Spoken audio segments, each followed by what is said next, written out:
আমাদের সোসাইটির অন্যতম সদস্য শ্রী লিটন বিশ্বাস আমাদের এই চার ফ্যামিলিকে দেওয়ার জন্য অনুদান দিয়েছেন। সেই অনুদানের টাকা দিয়ে আজকে আমরা এই ফ্যামিলিতে সাহায্য করতে পারি।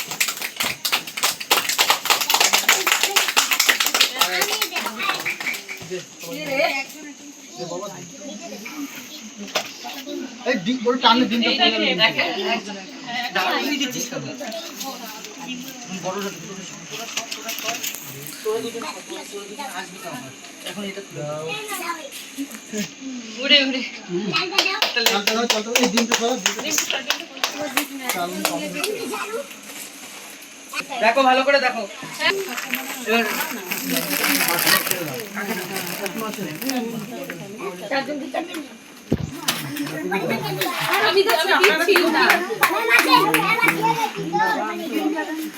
সম্মানিত